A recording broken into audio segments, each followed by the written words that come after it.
Lakshmi Vilas bank के खाताधारक इन दिनों डरे और सहमे हुए हैं। इनको डर है कि कहीं इनकी खून पसीने की कमाई डूब न जाए, क्योंकि इन खाताधारकों ने मन मार के पाई जोड़ी थी। किसी ने घर बनाने के लिए खाते में पैसे डाले थे, किसी को अपनी बेटी की शादी करनी थी, किसी का विदेश घूमने का सपना था, तो किसी को नई कार खरीदनी थी। लेकिन अब इनको अपना ही पैसा डूबता दिखाई दे रहा है, क्योंकि लक्ष्मी विलास बैंक पर आरबीआई ने मोरेटोरियम यानी पाबंदी लगा दिया है। पाबंदी के तहत ग्राहक 30 दिन में 25,000 से ज्यादा रकम नहीं निकाल सकते। बैंक के बोर्ड को भंग कर दिया गया है। अब सवाल ये है कि आखिर क्यों सरकार को लक्ष्मी विलास बैंक पर मोरेटोरियम लगाने का फैसला लेना पड़ा। आरबीआई के मुताबिक लक्ष्मी विलास बैंक के पिछले 3 साल से हालात काफी खराब चल रहे थे। इस दौरान बैंक को लगातार घाटा हुआ है। बैंक को 30 सितंबर को खत्म हुई तिमाही में 397 करोड़ रुपए का घाटा हुआ था। वहीं इसकी ग्रॉस एनपीए 24.45% था। एनपीए का मतलब बैंक के डूबे कर्ज से है।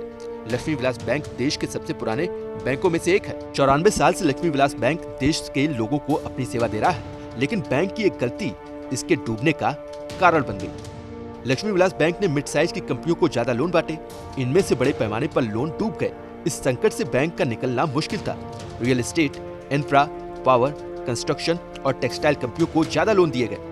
इन सेक्टर्स की कंपनियों ने बैंक से लोन लेकर उन्हें लौटाया नहीं। पिछले कुछ वर्षों से इन्हीं सेक्टर्स का हाल खराब है। इन्हीं सेक्टर्स को रिस्की सेक्टर्स माना जाता है। बैंक आसानी से इन सेक्टर्स से जुड़ी कंपनियों को लोन नहीं देती, लेकिन इन कंपनियों के लिए छोटे बैंक सॉफ्ट टारगेट होते हैं, जो ग्रोथ और कमाई के लिए रिस्की सेक्टर्स की कंपनियों को भी लोन दे देते हैं। लक्ष्मी विलास बैंक भी कॉर्पोरेट लोन के चक्कर में फंस गया। बैंक ने छोटी और रिस्की कंपनियों को खूब लोन बांटे।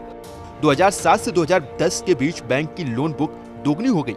2007 में लक्ष्मी विलास बैंक की लोन बुक 3,612 करोड़ रुपए की थी, जो 2010 में 6,277 करोड़ रुपए की हो गई।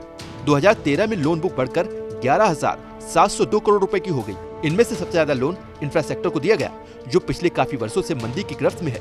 जो सेक्टर मंदी की मार में है, ऐसे सेक्टर्स की कंपनियों को दिए गए कर्ज की वापसी काफी मुश्किल होती है। इस तरह से छोटी कंपनियों को लोन बांटकर लक्ष्मी विलास बैंक खुद डूबने की कगार पर पहुंच गया। इसके अलावा आरबीआई को बैंक की लोन बुक में कुछ गड़बड़ी मिली थी, जिसके बाद आरबीआई को बैंक पर पाबंदी लगानी पड़ी। लेकिन हो सकता है कि फिर से लक्ष्मी विलास बैंक के अच्छे दिन लौट आएं, क्योंकि लक्ष्मी विलास बैंक का सिंगापुर के डीबीएस में विलय होगा। आरबीआई ने विलय के लिए डीबीएस बैंक को चुना है। डीबीएस बैंक की मजबूत कैपिटल पोजीशन को देखते हुए आरबीआई ने इसको चुना है। हालांकि 2 साल पहले डीबीएस ने लक्ष्मी विलास बैंक में 50% हिस्सेदारी खरीदने का ऑफर दिया था, वो भी 100 रुपए प्रति शेयर से ज्यादा कीमत पर। लेकिन उस वक्त आरबीआई ने इस ऑफर को मंजूरी नहीं दी थी।